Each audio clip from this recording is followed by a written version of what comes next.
Hey, everybody. Welcome back to Detecting American History. Welcome back, chat. So, yay! Several months since we've had one, unfortunately, but a good kickoff show. Swansea um, Sorry.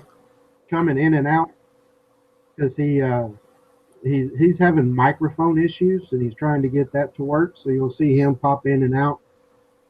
Figured out soon. Um, I know we have Sam Waters coming on later. Talk about the CWPPO Part 2 this year, the dig in Morgan County, things that we were able to accomplish there. Other than that, we also have a topic of conversation this evening is what metal detector is a season? And I know everyone's views on that changes, and it's a topic to talk about and see if we couldn't find out. Anyway, we welcome Matt, welcome Sandy. Thanks again for coming back. Y'all have anything you want to say to kick this off?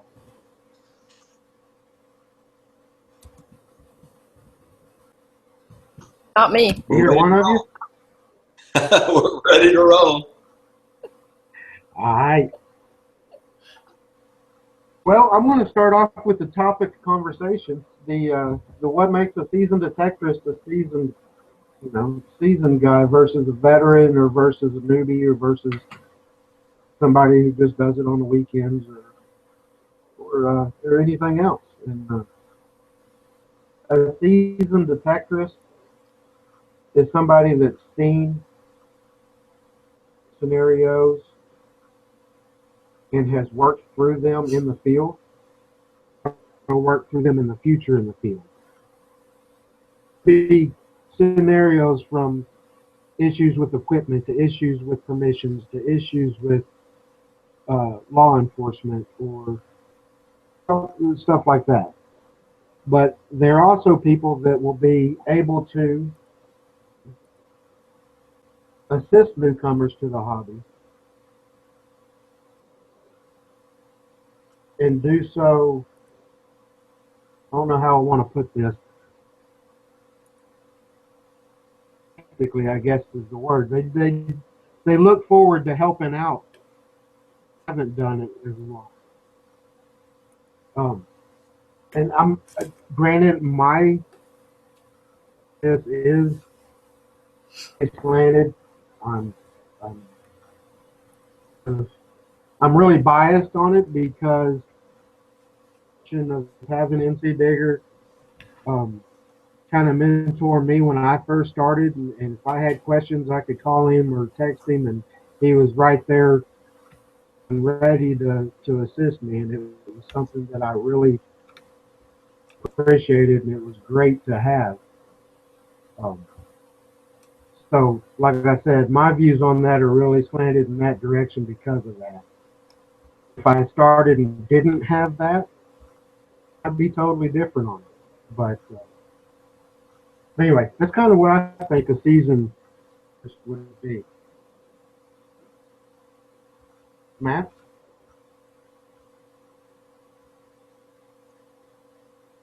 Nothing to add? Or Can you hear me okay? Yes, sir. Yeah, there's really no wrong answer to this Utah question. I know Swansea posted it on his Facebook page probably a week or two ago, and there's really no wrong answer to it. It's more of an opinion. I started thinking about it a little bit, and obviously that person has to be a pretty solid metal detectorist, but when I think about a seasoned detectorist, if I look at a field of 40 or 50 people out with their metal detectors, there's one way you can tell a seasoned detectorist every time. And I can boil it down to two words. I'm going to say recovery time. It's the amount of time it takes for them to pinpoint their target, dig an appropriate plug, recover that target undamaged, and repair that plug so that it looks like you've never been there before.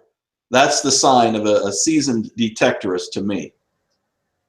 I think it's someone who can adjust to situations, weather situations, different contents of iron in the ground, different soil types. People who make those adjustments and are successful are seasoned detectorists. At least that's my opinion anyway. I know there were a lot of folks that chimed in on Brandon's post that, and everything made sense to me. There was a lot of discussion about a code of ethics. I think that's real important. It's hard to call somebody a seasoned detectorist if they're, leaving their holes a mess and leaving trash outside of the ground. That doesn't fly very well. So that, in my mind, I guess, is kind of what stuck out to me as being a seasoned detectorist. I fully agree with digging plugs and part of it. The code of ethics part of it, to me, that should be something that everybody does. Right. I mean, everybody should have that respect. If they don't, the detector wrapped around their neck to do it again. I mean, that's on. The recovery time in field for them, like you said, the amount of time it takes them to recover a target properly. That would make the seasoned one stand out. It still takes me a long time to find them targets. Well, I think the people who really know their machines and know what they're doing with their pinpointer and knowing what their machine is telling them, they're the people who can recover targets the quickest and repair that plug and move on to their next signal. They're the ones that dig the most good targets at the end of the day. Sure. Swansea, is your mic still not working?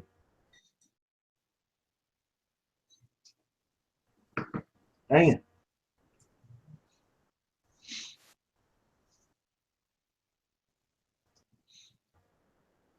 Maybe we can get it to call in on a cell phone or something, put a cell phone up to a speaker, see how that works. Yeah, give me a call, Brandon, and I'll hold my phone up and you can talk to my microphone. I don't know. There were a lot of on posted that knowing not of different machines, basically at least of how they operate. A good point.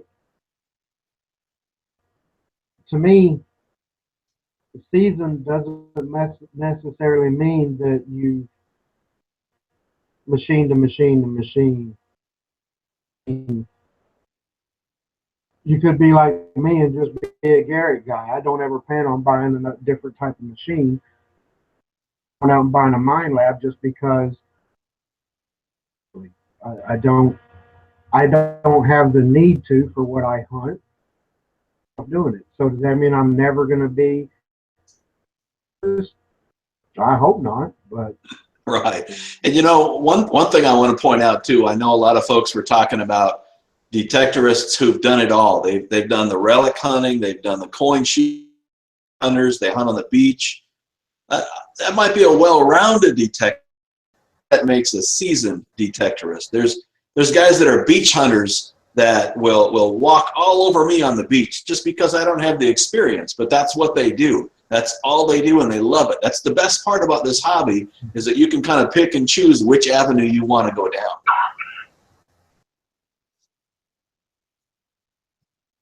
I fully agree. That it's not a matter of necessarily digging all the different terrains. Terrain you like, and that's the one you prefer, and you've mastered it. Why shouldn't you be considered a seasoned detectorist? I mean, I don't know. I see Nathan Dunn, Road Warrior 72. Can you hear me now? Hey, we got For him, volume. it was, I have to close the call out. hey, Swansea talk. Probably right. Nathan Dunn said for him it was his machine. He thought he knew the AT Pro inside and out. He really didn't. Get it to working and he leaves. I was just fixing to hand it over to him and he left again. No, he was working just fine there. I heard him loud and clear. I'm sure he'll be back in. Go back in there again. There he is. Hey, there he is. Hand it over to you and what give us your take on what makes a seasoned detector. Why would I use those? Just stare. You are live, Mr. Brandon. Oh, you guys can hear me? Yes, sir.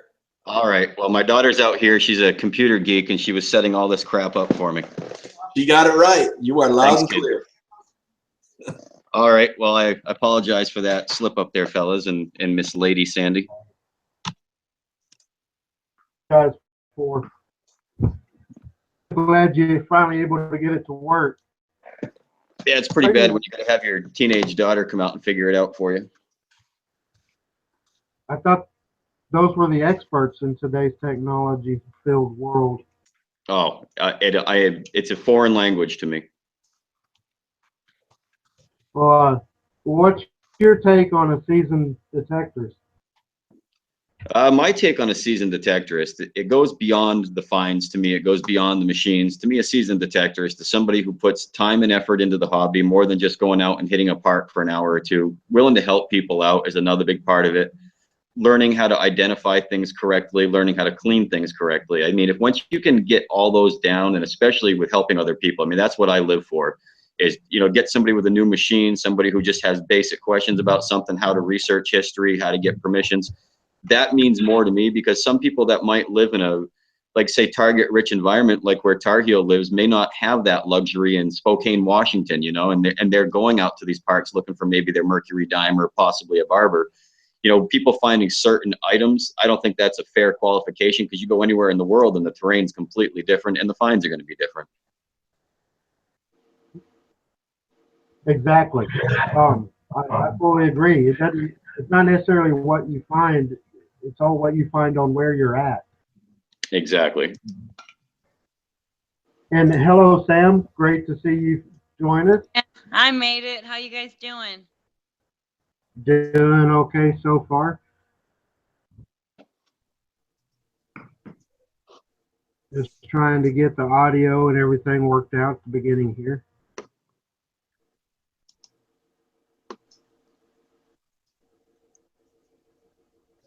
So, yeah, I mean, it seems to be pretty much a consensual basis on the helping people out part. Hear that from us. Really tells me the quality of people that, you know, we have on this chat on the panel is help out the newer guys. Again, Nathan Dunn had made a good point. He said, you know, it's when he just thinks that he has everything figured out on his machine, he realizes there's still a lot he hasn't learned. Different settings. One thing that I always told people in telecommunications was, the time you know anything, know everything. Because they'll change it and you won't know anything again. If you know your machine, they're going to come out with a new machine or start hunting in a different area, or something will change again. So I think that they know absolutely everything about it. I generally don't have much time for those people. Well, and not only just the machines changing over a period of time, think about how many more detectorists there are in this hobby, and especially in certain areas. You're going to have to change the method that you use for detecting, the way you're using your machine, the places you're going to look for. I mean, you know, you might do really well at a park for several years pulling silvers and buffaloes out of there, but what's going to happen when there's 20 people combing the same park over and over again? Do you stick with the same mundane thing over and over, or do you branch out a little bit to cellar holes or farm fields or personal permissions? Exactly. Take on a seasoned detector. There's a lot of different things, I mean, I thought about this a little bit today. I think it's the time, that you're spending with other people, the research you're putting into it, just the more you learn about it.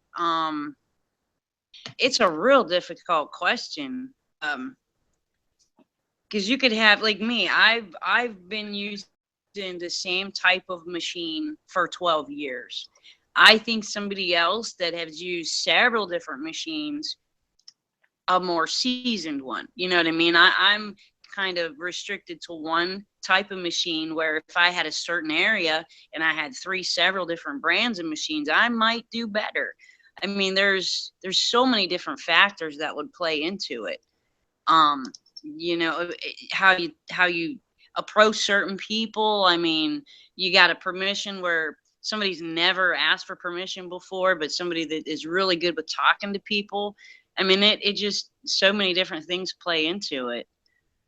I have an advantage with having historical societies that back me. I have, a big name in the community because I help find rings and stuff.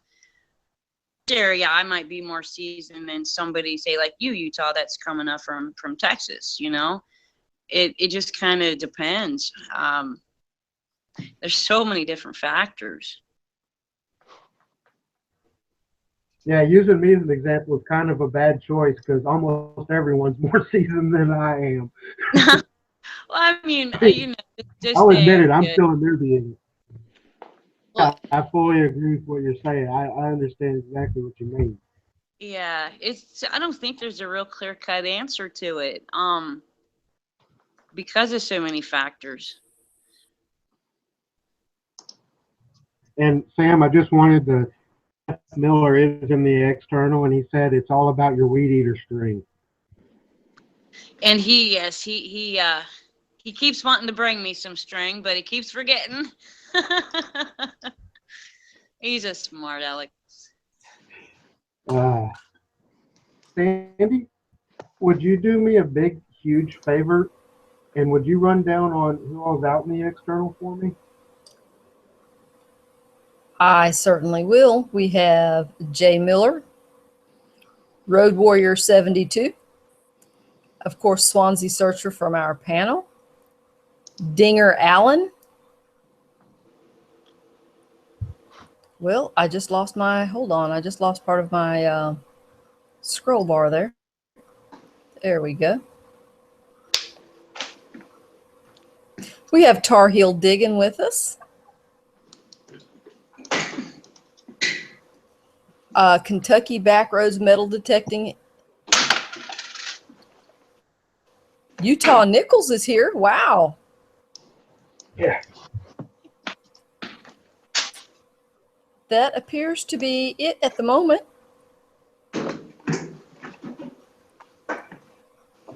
That would be it at the moment. That's awesome. Great to have all y'all out there. And y'all feel free to share the chat, share it on Facebook and YouTube if you need to. I understand that too, but since you're in here now, tell us about the CWPPO this year and as far as this year, they accomplished our goals and means for upcoming CWPPOs in any way. Well, I know that the results of this one is going to take a lot longer to publish and get out there, and the information that we're gathering is going to take a little longer because we accomplished a lot more than we did last year. I mean, we did a lot last year and we had a lot more relics, but this year, when we had Frank find Mr. Tommy McGee it was the main mission. That was our main goal, and it was also the goal of author David Mowry. Right away, he wanted to know if we would be able to find him. And I said, I don't know. It's a shot in the dark. We got all these acres. I said, but Frank's pretty good. I said, well, we'll just see what the outcome is, and I had no idea that we were going to be able to find him on the very first day. I mean, we weren't even out there digging, actually. He actually found him way before we were out there, but it's going to be a while before we can get some kind of story written up, because Frank right now is working on doing a report like he would, for the police department, and have all that information out there so that he can give me a copy. And also I can share that with the Historical Society and David Mowry, because he's going to actually publish this in his book. But that was our main goal. The second goal was to recover enough relics so we can verify or justify or clarify exactly where those two routes came up through the valley. Absolutely found them both. The second one, though, out there by the tavern, Utah, which you're pretty familiar with, because you had the hunch that they didn't go directly into those woods. And, we, for some reason, couldn't find a single relic at the woods line where to have been taking place up out into the exit point on Route 10. You guys had started to find those relics behind the neighboring farm towards the other farm we were at, the Epley farm. That the route actually went towards them. They could have met up there, and then they went out the exit. So that route changed. David Mowry was just ecstatic about that. The third mission we had, we couldn't get to it because a couple of the farmhouses, we had to distinguish which one was the Weaver house, and we couldn't contact the landowners at the time. So David Mowry's actually going to help try to contact him so that we can try to hit that maybe next year. We were asked actually to come back next year. There's a couple battle sites above the site we were at. We were offered the property there at the McElhaney's where we were, to where we could camp, park, whatever we have to do. As far as I know, sorting through relics over at Morgan County. I still have to give Galen a call to see if he needs any help or to see where he is, but figured I'd give him some time because it was a lot for him to go through. He did mention that next year there's actually a cannon in the river. I don't know if everybody had heard about that story, but he said there's a cannon in Gettysburg, I believe, that they were bringing out for some kind of show, and it was too heavy. They couldn't stop it from rolling down the hill, and it plopped into the Muskingum River. So it's kind of sunken in there, and one of our goals is to find that next year. After this dig, things a lot quicker with people contacting me about some areas. And David Mowry actually got a hold of me, asking how things went. And I told him, like I said, he was just ecstatic. And he says, listen, he said, there's a property in Cincinnati. And he was starting to tell me that the Raiders camped there when they came into Ohio. And they're tearing it down and they're putting in housing. So he's trying to get a group out there, which I've already got 30 to 40 people.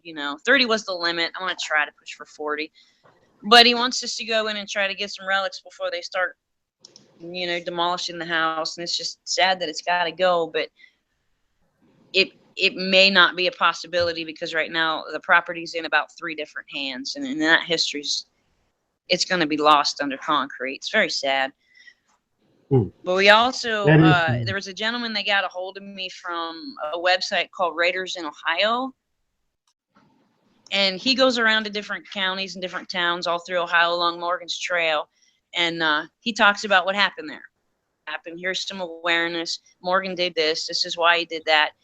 He wants to work with us, and try to get the correct stories from the relics that we're finding.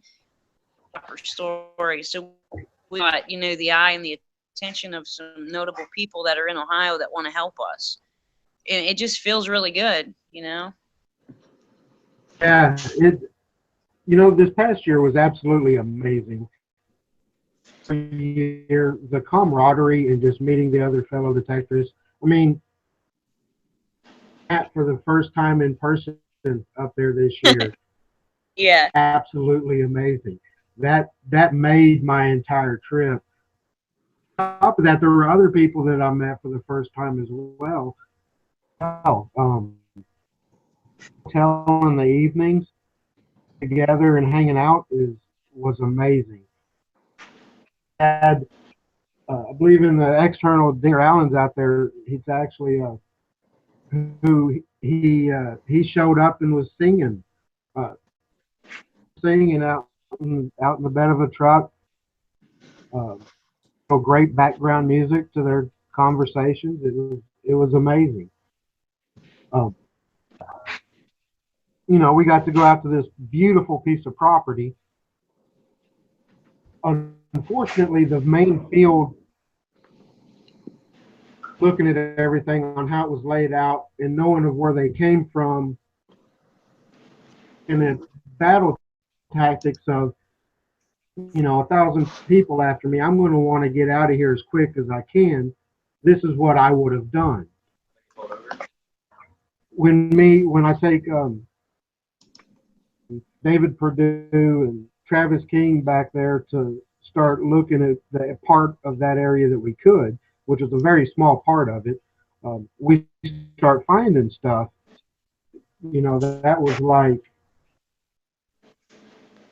That was like I found that needle that was in the haystack that says, yes, they were here Yep. on this section. And after the day before of not finding it, of where everybody had originally thought they would went, that was really awesome to find.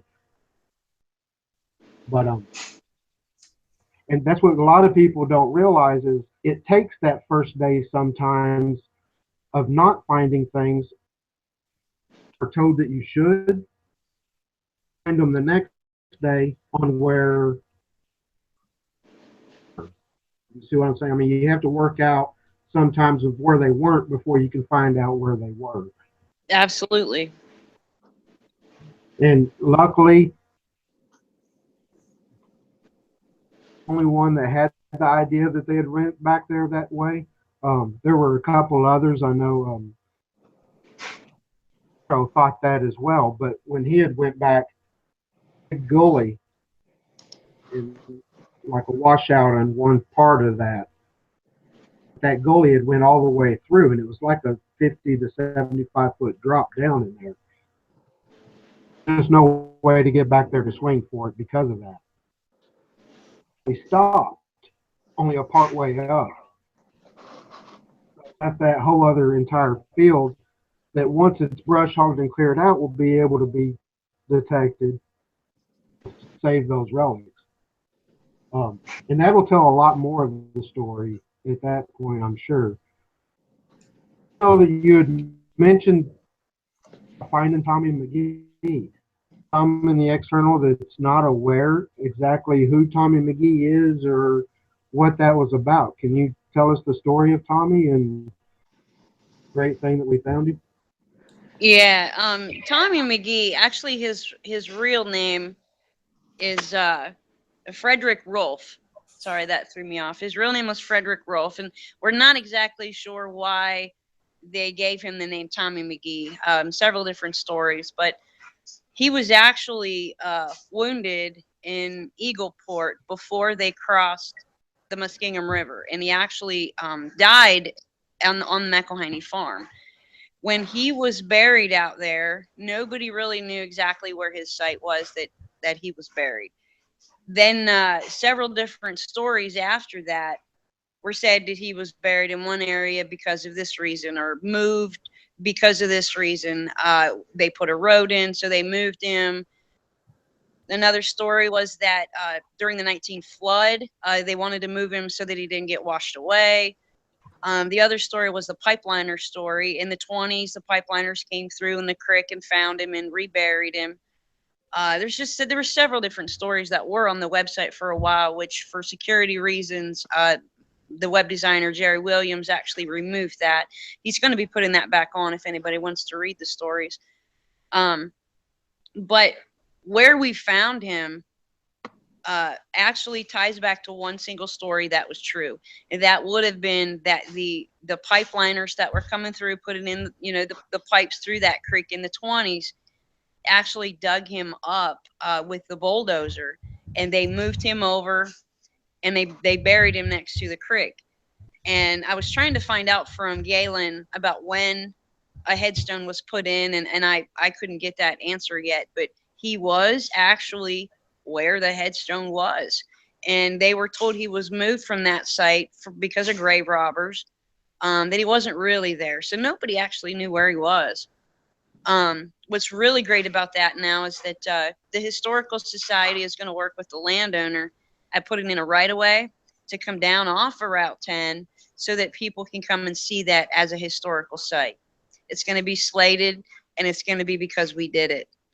That's going to be great. It's going to be on the national register. Yeah, and you know, the one story about the white violets still rings true today. Every spring, white violets grow around his gravesite. And that was the other kicker, that, you know, a neighbor had actually taken Frank up there to show him where he believed he was. And then that's exactly where he was. I mean, the scan came out to where, you know, how he was buried, how the rocks were sitting, and it was just an amazing thing. And that has not been out yet. And I can't wait for that to get out and, you know, hit the news, hit the magazines, get people knowing that we did this. You know, Tommy was found, and family can be notified, and a proper, you know, valor with the Sons of the Confederacy. I'm not really sure what all takes place. This is new to me. I'm working with a couple of other people to try to get things done correctly, but it's a great feeling, you know. Yeah, it's definitely amazing to just to be in the area where one is located, for sure. Get the respects that they deserve and have deserved all along. It's amazing to have that and to be able to see it. And just knowing that you're going to be able to go down there and give their respects to him now as well. That just, yeah, that's just amazing. Hey, Sam, I have a quick question from you from the chat room. First Capital wanted to know that if you've had a chance to detect road, I guess it means Kentucky 10, 344, 377. I don't know if those are highways out there or. I know where 10 is. If that's the same one he's talking about, I believe that's the exit route. Corey Danford had taken a few people up there. He did recover a drop 3 ringer and a few other personal items, like I believe a salt shaker. Somebody found something that looked like either a pocket knife or a sewing kit. It looks silver. I mean, it just things of that period. So that's about the only part of Route 10. Beyond that's beyond our property permission. But above that, we're trying to obtain. So if that's the area that he's talking about, we did find some things there. I know You they said it's more found of a a back lot of roads stuff. area. Yeah, it's a back road. It's actually a township road that used to be. Oh, it's Zanesville, and I think there's a road there called Stewart. I can't recall that all of those road names up there because there's so many back roads. But I know that there is a County Road 10, and it meets right there at the corner where the exit site was of the of one of the routes off of the McElhaney's, and that's where they headed north. I know there's one big item that was found. Say it's a big item because it's a huge relic, historically speaking, to be able to find. Definitely one's bucket list. Something, Sam, over in front of that tavern. Yeah, on the right side of that tavern, I did find a stirrup. At the time, I mean, I wasn't sure if it was, you know, Confederate or just civilian or whatever, but it was identified as the type of the stirrups that actually come from the South, and those were made in about 1850s. So that was verified by quite a few people to be Confederate. So that was a big thing for me. I was pretty happy to hear that, you know, it was Confederate. That's definitely awesome. I can only dream about finding one of those. You can go into a museum later on and actually see it showing that you're the one that recovered it. Yeah, I can't wait to see everything there. I don't know how long. I don't think it'll take them as long as Carrollton. Like last year, we had done that for Carrollton, and they had over 300 something relics to go through and measure and clean and weigh and record on maps. I mean, but this one, we didn't have a whole lot of the Civil War relics like last year, but what we did find was enough to tell. You know, it was enough to verify the stories that that David Mowry had gotten from landowners and from people that have heard the story passed down to them, that we were able to confirm that the Epley farm route was absolutely correct, and that we were able to rewrite the story of what happened behind the tavern. So he was very excited about that. Now, Sam, is that Yeah. similar to the one that was found last year, the same type of stirrup? Wasn't that also a Confederate? Yeah, I think it was a different kind. The one that I had found was actually brass, and I believe the one that Josh Silva found last year was iron. So I don't know I don't know much about that one yet. But I could probably, I mean, I know I still have a lot of pictures of that one. I could probably contact the ones, that identified mine, and see what they say about that. Now, last year it was identified by a couple people, but I didn't hear how far back, what year it came from, where they think it came from. But I know at the site, Josh Silva said, absolutely, I have dug these before. This is Confederate. So, I mean, just like we have different kinds of cars, they look different, but they're still a car, and some people don't understand that. They think Confederate is just Confederate and all the pieces should look the same. You know what I mean? So it's Right. it's kind of hard to battle that. Now, also, Kentucky from the chat had mentioned that he saw in one of the videos from this year's CWPPO that it looks like someone found the wreath part of a two-piece buckle. Was that identified to be a wreath part? He wants to make sure they knew what they found.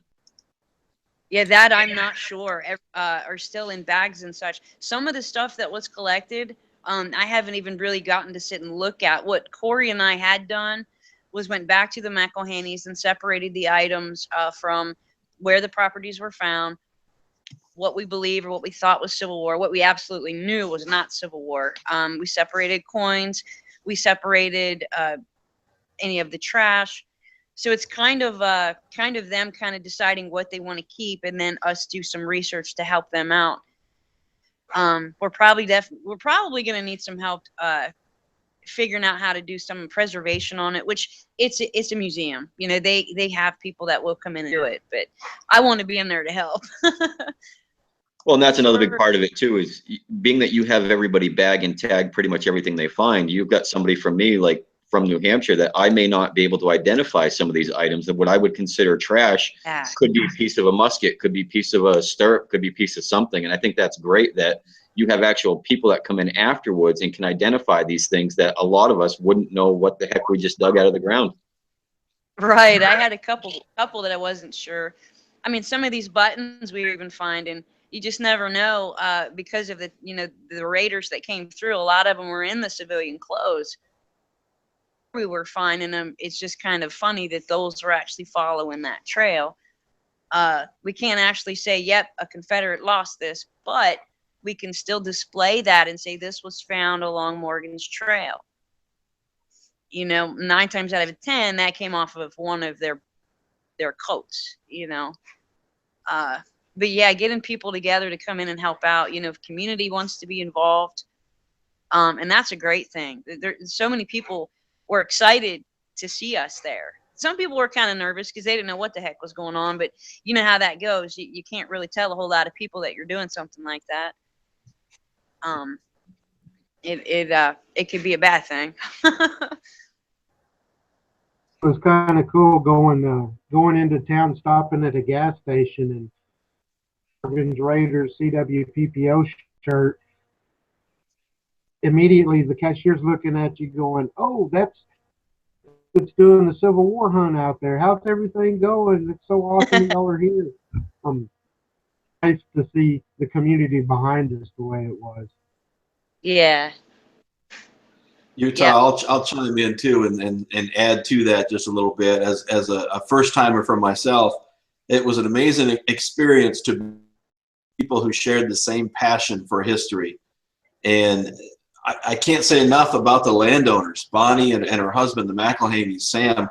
You and Corey and Jeff did a wonderful job with those. They were so on board with this. It was just amazing to see them out there and involved and talking to people, and they were just awesome. They made the event so much more special. Yeah, it definitely meant a lot and made it a lot easier. You know, she was wanting all of us to camp out in her yard, all of us in tents, the whole weekend. And I'm like, I don't think that'll work because we really need a metal detect there, you know. So she said, well, park your car here. She said, put the porta johns over there and bring some campers. They can hook up to my electric and water. And I mean, she gave us that sword for display.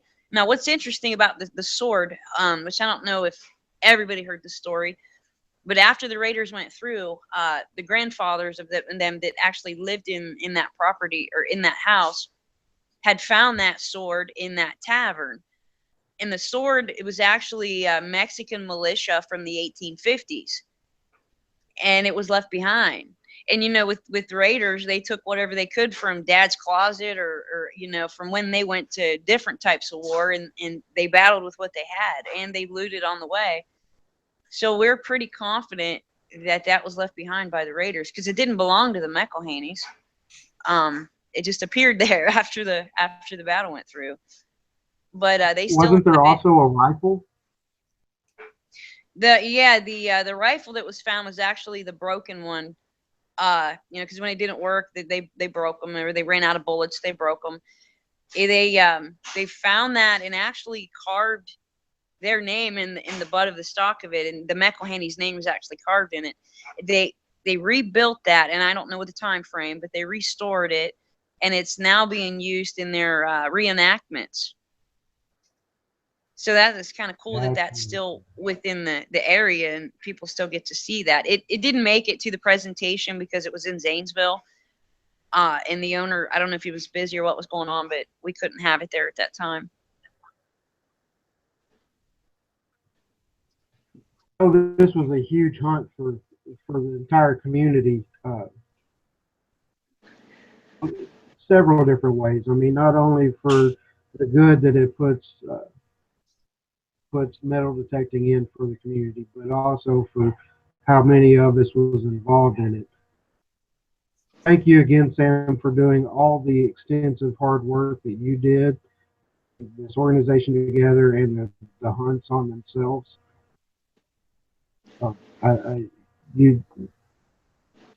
You know, you're on a plateau all of your own on doing that, because there's absolutely amazing hunts. Really great ambassador work for the hobby. So thank you for that. I appreciate it. Thank you. Anyway, Matt, for your videos lately, and it seems like you're on a separate trail of your own that you're. Can you give us some of that trail that you're on? Well, I'll talk a little bit about that. Yeah, you know, when I moved from North Carolina to Georgia, my permissions disappeared, so I had to go find something. History around here, and I live south of Atlanta. The big history around here is, of course, when Sherman came through with about 60,000 plus troops. After they conquered, they kind of looked around and said, "Okay, what next?" And they came up with a plan eventually to march to Savannah, and that was quite a trek back in that day. Of course, there were no main roads that led directly to that route. There were several different divisions that spread out and covered the territory of Savannah, and it's well marched to the sea. I did quite a bit of research, and it took me about 4 months of research until on a really good site where they camp. They spent the site where I'm at.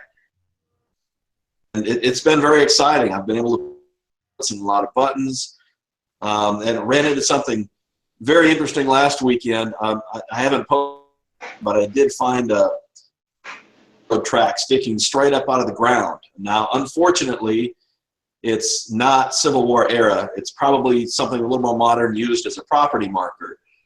But I just never know what to expect at this site, and it's just loaded with history.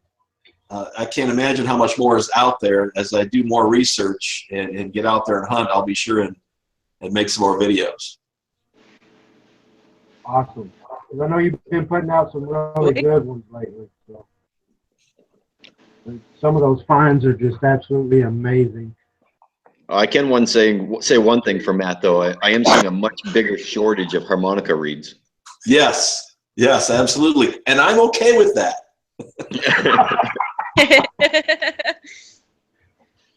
Yeah, you're on the trail of a lately lot it of seems buttons. like you went from harmonica reeds to buttons. Oh, big time. Yeah, that's just fine. Yeah, that's a small problem to have. Yeah, it's not a big deal, believe me. You know, the research that I do really brings a lot of this to life for me. When those troops came through here and camped, it was November 23rd, 24th, and 25th of 1864. And the diaries explain the weather, and it was actually spitting snow, which in central Georgia is very rare. So I know they were using a lot of clothing. They had their jackets on, probably doubling up. They had their rain ponchos on. I'm finding a lot of poncho grommets and buttons like I've never seen before. I'll count them up, but the last count I had found 18 buttons and real close to about that many bullets. So, and fortunately for me, the ground where I'm detecting is not real harsh on these relics. It's a real sandy, loamy soil, which is rare for Georgia. And that gets me going back there every weekend pretty much, just because I know there could be something really awesome coming out of the ground. So what they it's consider always easy cold to weather go is back shorts to it, weather though. here. They're talking about a cold front coming through this weekend, and I'm like, uh-oh, I might have to dress up a little bit and wear a sweatshirt. Cold front down here is 72 in the middle of the day and about 50 at night. Boy, I wish we had cold Yeah, front that's to a think little- that up. Exactly.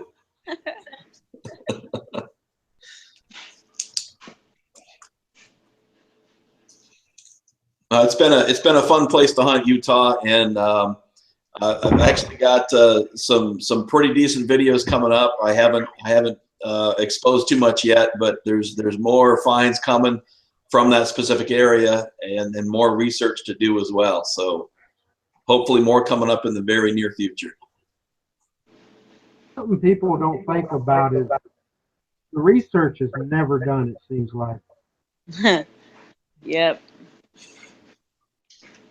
I mean, not just the research on sites, but the research afterwards on the artifacts you found. And it seems to be an ongoing thing. So, in my mind, that's half the fun. I mean, when you start finding, state seal buttons and things like that, you're like, okay, now how did this get here?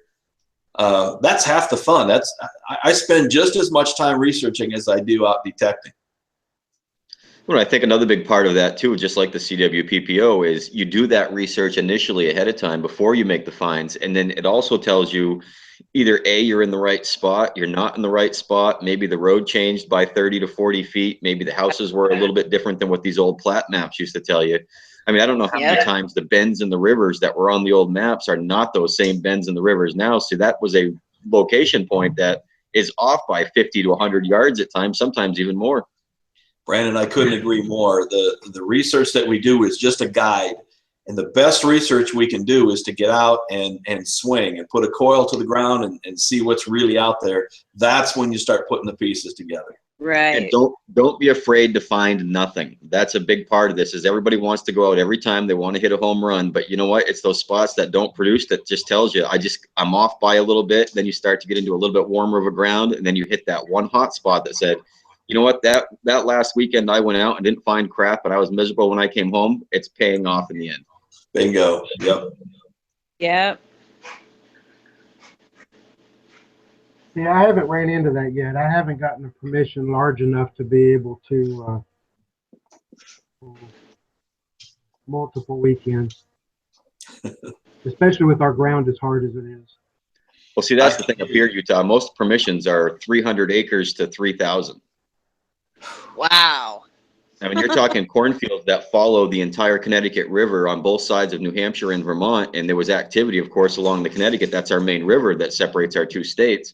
You don't really need to do a lot of research other than, like you said, Matt, put the coil to the soil and see where these hot spots turn up. Yeah. Brandon, do you ever That's it. find Indian artifacts Down along those riverbeds like that? The funny thing is, Matt, and I've been doing this only for 5 years, and I found some great things metal detecting. I can't even get my eyes on a point on the ground on freshly plowed land. That's amazing. On a river, a main river like that on the East No, Coast. it's not amazing. It's pathetic.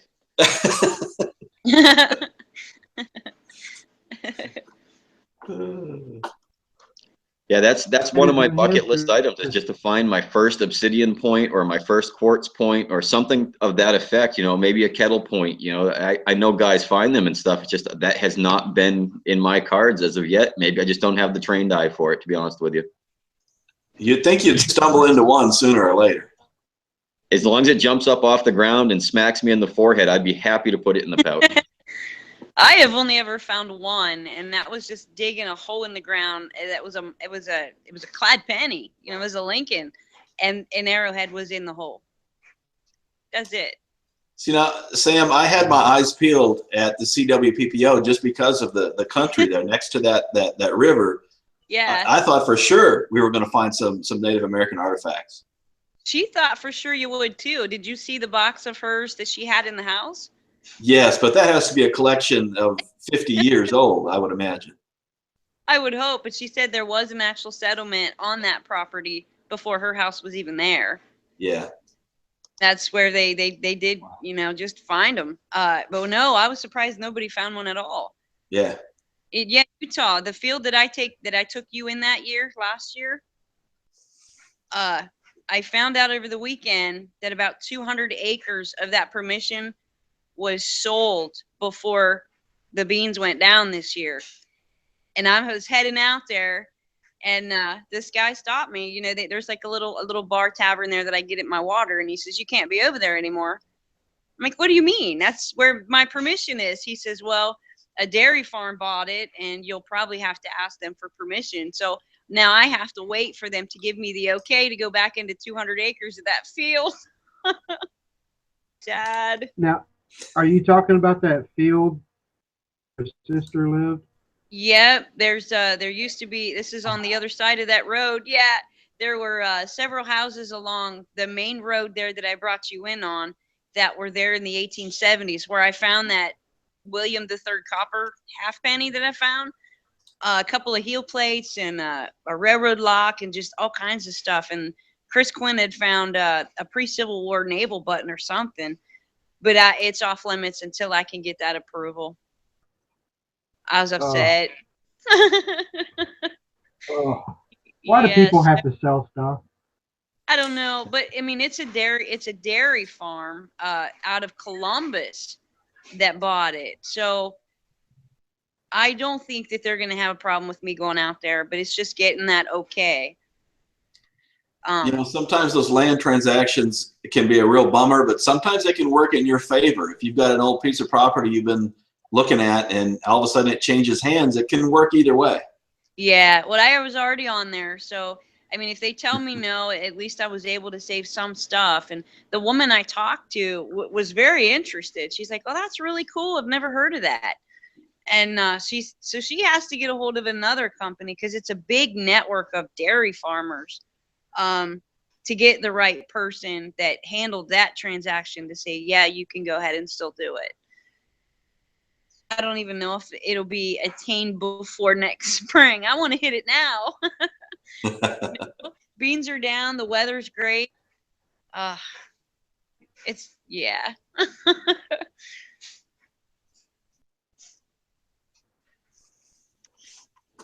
Well, I'm looking at people right now because I know we have a big giveaway to make.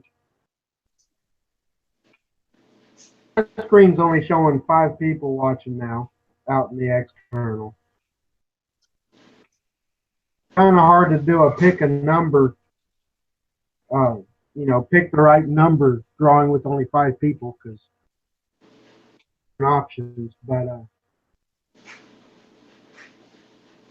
we should go ahead and do that. Yeah, I think so. Sam? Yeah, I got everything in a little envelope ready to go. Okay. And for people that don't know, I'm going to bring this up here so I can read it off because there's quite a bit of stuff in this giveaway. That Sam's given us to give away from the CWPPO.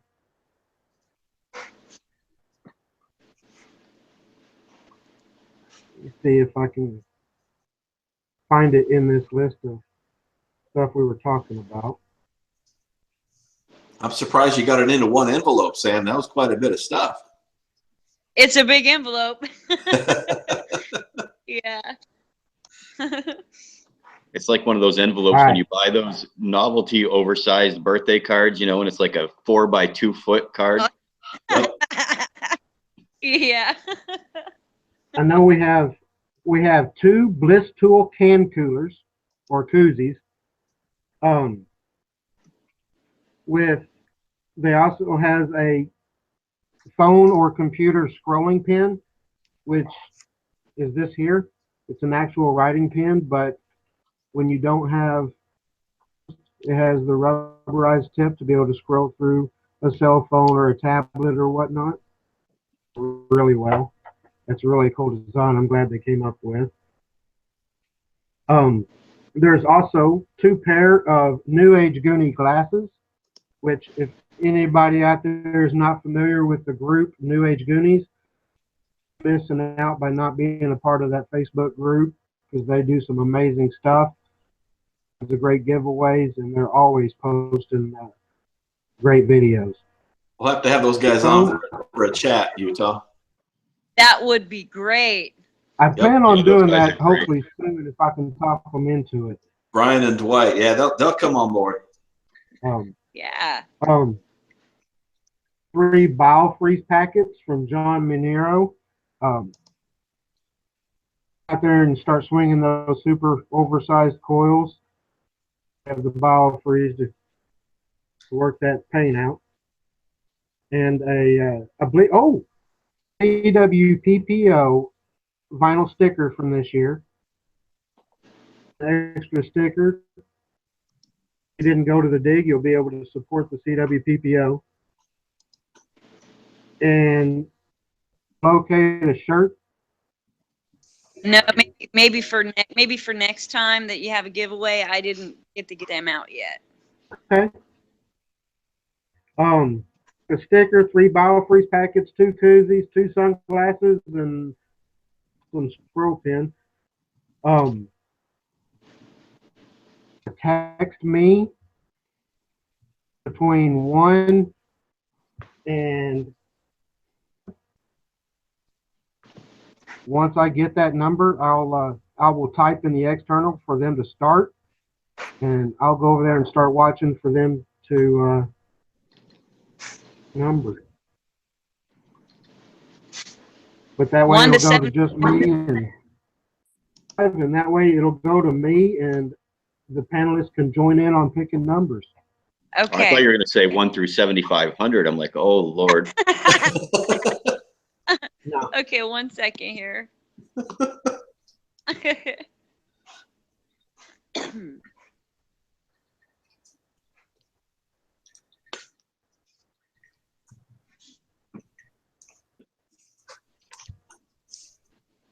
I only picked 7,500 because that was how many harmonica reeds Tar Heel dug last year. True that.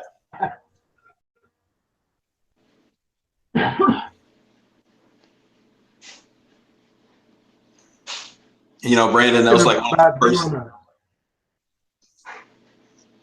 About doing a pick a certain date of a coin that we've dug, or how many harmonica reeds, or something like that. But pick a number. So I have the number. As soon as I type it in and tell people to go, they can start picking. Remember, the number is between 1 and 75. All numbers that are typed in before I say go do not count. Miller's disqualified.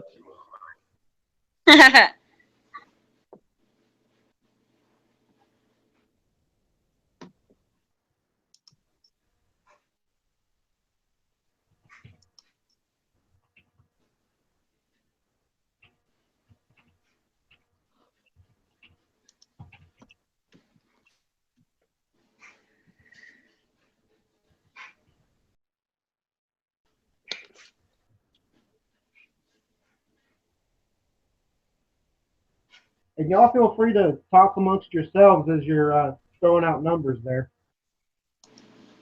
I'm going to be over here watching numbers for a little bit.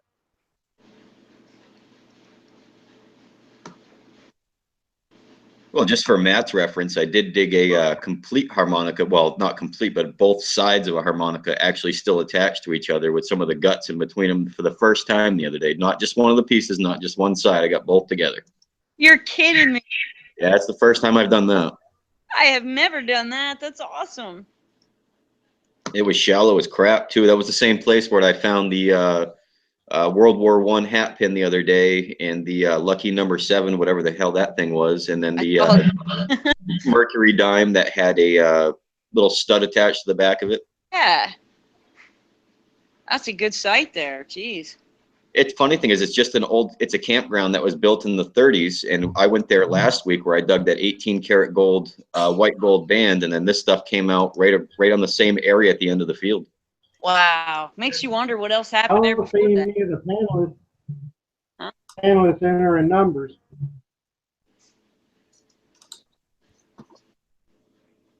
Just saying, y'all are missing out your chance to win this. Oh, the panelists are eligible here, Utah?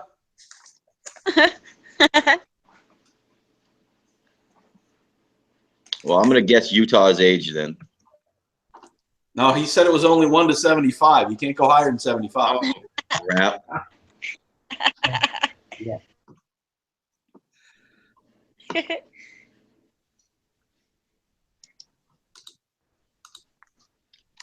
So, Matt, how many complete harmonicas have you gotten with both sides? One complete Hey, harmonica. I just matched you, buddy. I just brought out my harmonica reeds. I got them in a Tupperware container right now. Holy crap. I Yeah. got a lot like that. Yeah, that's just reeds. It's crazy. And you know, I was going to tell you too, Brandon, one of the first things I found on one of my first hunts when I moved to Georgia, 600 miles from North Carolina, harmonica reed came out of the hole. I put my detector down. I went back into my car. I said, no, that's not going to do it. That's not going to cut it. We can't find any more of those. I think I found one more since then. Ever since then, it's the faucet has shut off. Thank goodness. Oh, Utah says we got it. Yep, we got a winner.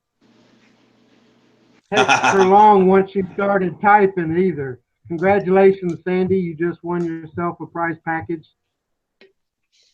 You can give Sam your information in a text or Facebook. Yep. I want to pay it forward. Send it to Matt. Uh-oh. Ah, look at that. That's awesome. Yeah. Well, congratulations to you both then. Congrats, Matt. You got yourself a package. Just don't put any harmonica reeds in there. We're good. Oh, but I had too many. You can have as many as you want. No. I had to put one in there just because.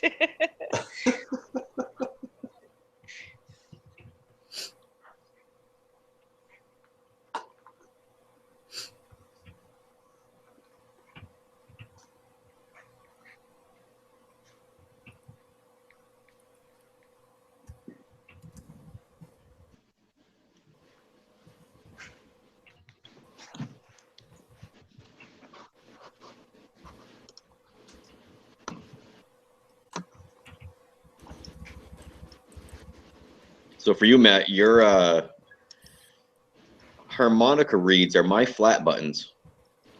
Are you topped out on flat buttons now, Swans? Unbelievable. I mean, this year alone, I'm just over 200. Wow. Are you kidding me? No, I mean, I can't go to a farm field without digging at least a dozen to maybe 24 almost every single hunt. You know, I read where the average outfit had about 20 buttons back in the early 1800s. So That's what, yeah, 23 is what I read exactly. Yep. Yeah. So there's no doubt there's got to be a bunch of them out there. All that manual labor in those fields for all those years. And all the different types of back marks, whether they be from the Scoville to the London back marks, it's just an unbelievable variety of back marks that we get on these, from the treble gilt to the double gilt to the orange color with the COLOUR. You can tell they're the British ones. It Yeah. is just unfathomable. What my favorite though is I do love digging dandy buttons that have some sort of an etching on them, like the moon patterns or the star patterns or something. Those are always welcome. Yep. You find any with floral patterns to them? Yeah, a lot of the floral patterns too. And my favorite to dig is the tombacks that actually have a pattern, some usually around the middle ring, you know, somewhere right around the shank side on the front, and then a spun back. Yep. Do the tombacks stay in decent shape around your area? They do. They're very clean coming out of the ground, except they're very, very brittle. So you do find a lot that are broken with a nice clean cut, almost like it was snipped. But I mean, just literally a shift in a rock or a plow will chip them. But as far as the clarity of the color, I think it's the arsenic in the button that actually keeps them so shiny. Yeah, exactly. I don't lick them when they come out, just for that reason. Swansea, I think you made a find just recently that really cool. Picture of it just recently on Facebook. It looked like a mercury dime that had been made into a pin or. Yeah, it's either a Some pin type of or a joint? cufflink. You know, I'm really not sure what it is, because the material of the back piece is either brass or copper. It's very discolored. It's very ugly where the coin's in really good shape. I'm not quite sure, because whatever it was made into, at the very end of it, whatever the stud attachment is, has a broken off piece. So I don't know if there was another nub. I don't know if there was maybe another coin, for all I know. You know, at first I thought it was a 22 shell, like a 22 long, because it's almost got that little flat disc where it attaches to the coin, but it's not hollow down the center. It's completely solid. Wow. That's my third repurposed coin this year, and I rarely find very many of them. I mean, I found one last month that was that 1782 half real that had the two marks, like little stud marks, where it was probably turned into a pin, possibly a ring, possibly a button. I'm not sure what. And then earlier this year, I found, which was a combo, I found my first counterfeit large cent, and it was also turned into a wizard toy. It had two holes on the ends and then a star-shaped hole in the middle. Was that made of lead? That was made of lead. It rang up as a 62 on the AT Pro, about 8-9 inches down. But when I pulled it out, I'm like, that looks like a matron head imprint. So when I shined the flashlight on it, it had the wreath around the outside on the back and the matron on the front. But it was literally solid lead. I wonder if they copper coated that or whatever to make it a counterfeit. I have no idea, because when it came out, it was white like a musket ball. You know, it had a little bit of that brown color patina on the outside, like a musket ball will get till you rub it with your finger a little bit, which I think a lot of the Civil War bullets have too. It's almost like a skin. But as soon as I rubbed that away a little bit, it turned into that white, flaky, you know, bullet material, I guess. I don't know. It's pretty crudely made. I'll give it that much. Yeah, I've seen pictures of it. It's pretty amazing. Yeah, again, my first counterfeit coin and my first wizard. That's really cool. You know, to me personally, there's nothing against people that go out coin shooting. You know, if that's what they like to find, then that's great. And I'm not going to throw any coins back down on the ground just because coin and not a relic. But to me, the most amazing coins you could find are the ones that have been repurposed or turned into or something like that. I mean, of a story to me. So I really love those. Yeah, I mean, I don't mind finding a good coin too. I mean, I'm not going to lie. I do like finding the coppers. I like finding the reals, seeded dimes, all that stuff too. But I really prefer the military relics myself. I mean, I love like I said, the dandy buttons. I love finding the War of 1812 buttons. I like finding something specific to an area as well. I mean, I do a lot of digging in Massachusetts. So the mass coppers, the mass volunteer militia button that I found a few weeks ago, that was a beautiful button there. You know, that's much more personalized than a coin that could have gone in circulation through 50 different people's hands over a period of time, whereas the button probably was on one uniform or one person's outfit, one wardrobe. That to me just makes it so much more cool. But yeah, a repersonalized coin, repurposed coin, that is a really neat find to me. Yeah, There's you know there's something about the relics from that time period too, when people were repurposing that stuff. They weren't just throwing it away. When I first got into this, Brandon, you probably know this story too, but I started coin shooting and I wanted to get more silver, and I bought an E-Track and I was having a lot of success. Then I found my first Civil War bullet, and I held that in my hand, and it meant something totally different than any coin I had ever found. Yep. And I've been hooked ever since. Ever since then, it's always been about the relics, and particularly that Civil War period. That's awesome. Yeah, the only Civil War bullet that I've ever found was at the first year CWPPO, and it was a pretty well smashed one, but you could read the 3 rings. So that was a cool first find. Now I've got to find one that's my own keeper. The only keeper one that I still have to this day was given to me by Sandy's husband, actually, NC Digger, which is on a shelf in a little black box that he sent to me with a red velvet background with his little note still in that piece of that box there. It sits up on my relic shelf, and that's the only 3-ring bullet that I still own. That's cool. Wow. I think we all have something. him. We all might have something from Tom. He was a pretty generous fella. And Sandy, I know we're coming up on 1 year, and I'm not trying to touch any heartstrings or anything, but I've got to share the one find that he shared with me, and that was that large cent from his spill that he found down in the creek bed. This is one of 10, I believe. And I just want everyone to know I keep this right by my computer, my work computer, every single day. And this reminds me of how short life is. And every day I look at it, and that's what it reminds me of. Yeah. I've got stuff, I won something in a giveaway that he had dug. Of course, he gave me my first machine. I have it in here, and not a day goes by I don't remember him and everything that he did for the community and personally that he did for me. But going to these hunts and these digs and meeting all these people online, and you think, man, they live 1,000 miles away from me, is never going to be able to get a chance to actually meet them, and is really awesome. Also, my biggest thing is hunting for toys. I love the old toys because I know even when I was growing up, to get toys, once a year thing, if that. So that back whenever the 1700s, they didn't get them very often at all. And this year, that when I went up there, a toy that really just now it makes me kind of get some allergy issues going on. But I was lucky enough for her to give me lead soldier that she dug. Finding these here in Texas is probably going to be next to none because of the time Texas was formed. This area was populated. The time frame for the lead soldiers, but definitely one of those gifts that I'm going to treasure forever. But that's the things you get that mean a lot to you when you go to these hunts, which is just awesome. I mean, never gets old to be able to share something from your area that you can dig that someone else may not be able to. It's really awesome. Into our next month's chat.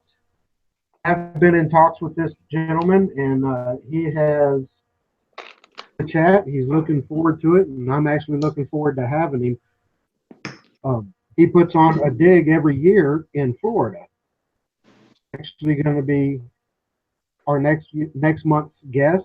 I believe it's going to be December 1st of next month when we'll have the next chat. Everybody look out and get ready for Mr. Dean Your to come on and talk about his 4th annual dig in Florida. All of his relics go to a local museum there.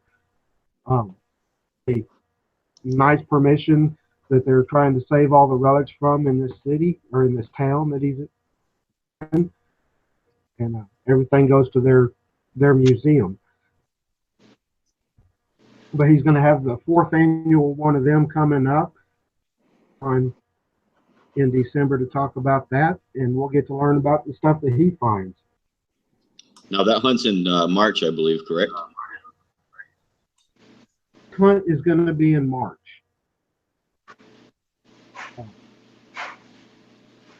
I don't know the exact date of that. I just know that it's in part of March.